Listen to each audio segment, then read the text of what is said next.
warahmatullahi wabarakatuh. Nama saya Elis Nur Latifah, NIM 191420124 dari jurusan Perbankan Syariah kelas D semester 3. Video ini dibuat untuk memenuhi jawaban UTS pada mata kuliah Bank dan Lembaga Keuangan Syariah. Baik, soal yang pertama yaitu jelaskan dampak buruk mengenai implementasi pengguna riba dan yasir. Yang pertama yaitu ketidakadilan distribusi pendapatan dan kekayaan. Prinsip riba atau bunga yang memberikan hasil tetap pada suatu pihak tidak adil dan mematikan motivasi pada pihak lawan atau pengusaha. Yang kedua, potensi eksploitasi terhadap pihak yang lemah dan keuntungan lebih berpihak kepada orang-orang yang kaya. Yang ketiga, alokasi sumber daya ekonomi tidak efisien. Dan yang keempat, terhambatnya investasi. Sebenarnya riba atau bunga merupakan biaya sosial investasi. Selanjutnya soal yang kedua yaitu jelaskan fungsi dari Dewan Pengawas Syariah pada perbankan syariah dan sebutkan fatwa DSN beserta tabungan dan produknya. Fungsi utama Dewan Pengawas Syariah adalah mengawasi kegiatan usaha lembaga keuangan syariah agar sesuai dengan ketentuan dan prinsip syariah yang telah difatwakan oleh DSN MUI atau Majelis Ulama Indonesia Dewan Syariah Nasional. Selanjutnya yaitu fatwa tentang tabungan. Tabungan terbagi menjadi dua. Yang pertama, tabungan yang tidak dibenarkan yaitu berprinsip berdasarkan perhitungan bunga. Dan yang kedua, tabungan yang dibenarkan yaitu tabungan yang berdasarkan prinsip mudharabah dan wadiah. Adapun ketentuan umum tabungan berdasarkan prinsip mudharabah, yang pertama, dalam bertransaksi ini nasabah bertindak sebagai sohibul mal atau pemilik dana, dan yang kedua dalam kapasitasnya sebagai mudharabah, hak dapat melakukan berbagai macam usaha.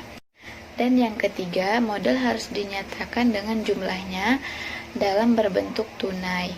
Dan yang keempat, pembagian keuntungan harus dinyatakan dengan bentuk nisbah.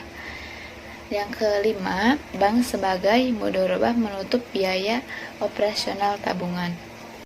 Adapun ketentuan umum tabungan berdasarkan prinsip wadiah, yang pertama bersifat simpanan, dan yang kedua simpanan bisa diambil kapan saja, dan yang ketiga tidak ada yang dinyatakan kecuali dalam bentuk pemberian bersifat sukarela dari pihak lain. Kemudian soal yang ketiga yaitu jelaskan mengenai kendala pengembangan BMT. Dalam pengembangannya, suatu BMT sering mengalami kesulitan berkaitan dengan penggalian dana masyarakat.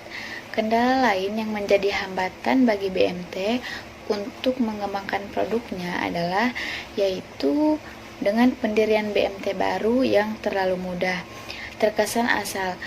Jadi asal berdiri diperarah SDM. Tentunya hal ini menambah suramnya wajah per BMT-an di tanah air. Eksistensi BMT yang terhitung baru sehingga kiprahnya di masyarakat kurang dikenal secara luas. Dan soal yang keempat yaitu sebutkan perbedaan antara asuransi konvensional dan asuransi syariah. Perbedaan mendasar antara asuransi konvensional dan asuransi syariah yaitu pertama, asuransi syariah memiliki Dewan Pengawas Syariah yang bertugas mengawasi produk yang dipasarkan dan pengelolaan investasi dananya. Dewan Pengawasan Syariah ini tidak ditemukan dalam asuransi konvensional. Dan yang kedua, akad yang dilaksanakan pada asuransi syariah berdasarkan tolong-menolong, sedangkan asuransi konvensional berdasarkan jual beli.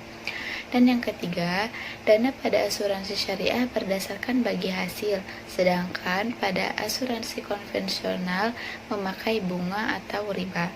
Dan yang keempat, kepemilikan dana pada asuransi syariah merupakan hak peserta, sedangkan bagi asuransi konvensional Dana yang terkumpul dari nasabah atau premi menjadi pemilik perusahaan, sehingga pengusahaan bebas menentukan alokasi investasinya. Dan yang kelima, mekanismenya, asuransi syariah tidak mengenal dana hangus seperti yang terdapat pada asuransi konvensional.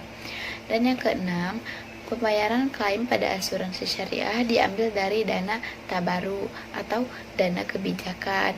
Seluruh peserta yang sejak awal telah diikhlaskan bahwa ada penyisihan dana yang akan dipakai sebagai dana tolong-menolong di antara peserta bila terjadi musibah. Sedangkan pada asuransi konvensional, pembayaran klaim diambilkan dari rekening dana perusahaan. Dan yang ketujuh, pembagian keuntungan pada asuransi syariah dibagi antara perusahaan dan peserta sesuai prinsip bagi hasil dengan proporsi yang telah ditentukan. Sedangkan pada asuransi konvensional, seluruh keuntungan menjadi hak milik perusahaan. Terima kasih.